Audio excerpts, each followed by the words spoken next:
quindi chiunque può raggiungere il sito, visto che l'amministrazione di Olmedo si è preoccupata per questo aspetto che è molto importante, la godibilità, diciamo così, del territorio.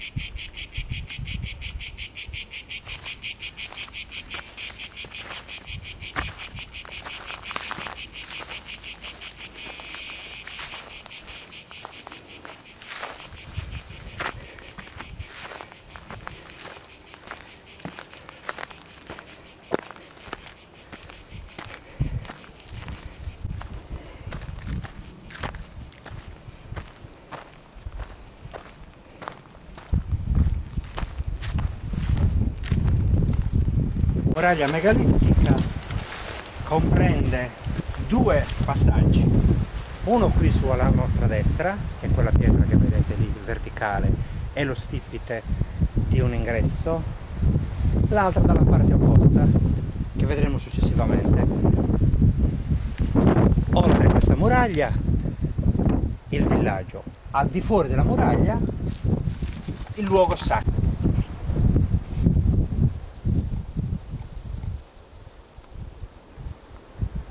Questo nuraghe, che sto chiamando nuraghe, ma attenzione, non si tratta di un nuraghe vero e proprio, quindi è nuraghe tra virgolette, è il primo avamposto di controllo dell'altopiano. Ha due ingressi a corridoio, uno lo vediamo qui sulla destra e controlla il passaggio dal quale siamo arrivati noi provenienti da Olmedo, lungo quel sentiero, l'altro sulla sinistra. Adesso noi stiamo osservando questo, tra virgolette, nuraghe. Non si tratta di un vero e proprio nuraghe, si tratta di una struttura megalittica a pianta ferro di cavallo con una parte inesistente proprio per volontà di chi lo costruisce. Ma è un caso isolato questo? È un caso, credo proprio che sia unico nel suo genere, perché quel lato non era neanche necessario, perché lì c'è proprio il precipizio della profondità della vallata, mentre invece su questo lato vediamo due ingressi, uno sulla destra che controlla, è il primo controllo dell'altopiano, stiamo inquadrando, sì. Stiamo inquadrando, e controlla il sentiero da cui siamo arrivati noi, praticamente un passaggio abbastanza agevole su questo lato. L'altro che andiamo ad osservare più da vicino.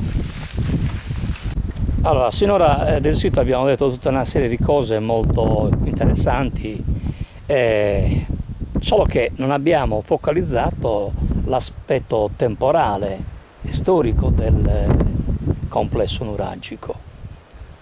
Allora, per quanto riguarda l'aspetto temporale, se vogliamo dare un tempo a questo sito, dobbiamo parlare dell'epoca neolitica, prima dell'età del bronzo, esattamente nella cultura di Monteclaro.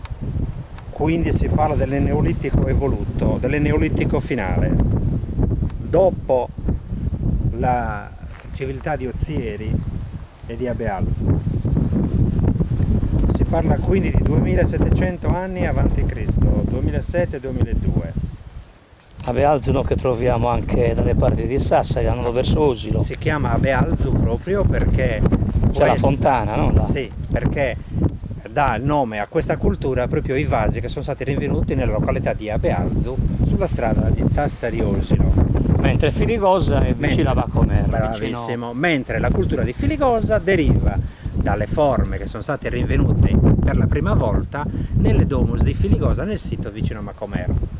Ciascuna delle culture della Sardegna preistoriche prendono il nome dal sito dove è stata rinvenuta per la prima volta quindi Bonuighino da Mara, dalla grotta di Bonuighino di Mara, quindi ogni sua, quindi Ozieri dalle grotte di San Michele di Ozieri, sì. Per cui tutti i vasi che si rinvengono in Sardegna, in qualsiasi sito, con quelle caratteristiche, quei disegni, quei colori che richiamano la cultura cosiddetta di Ozieri, per quanto riguarda questo complesso che invece appartiene alla cultura di Monteclaro.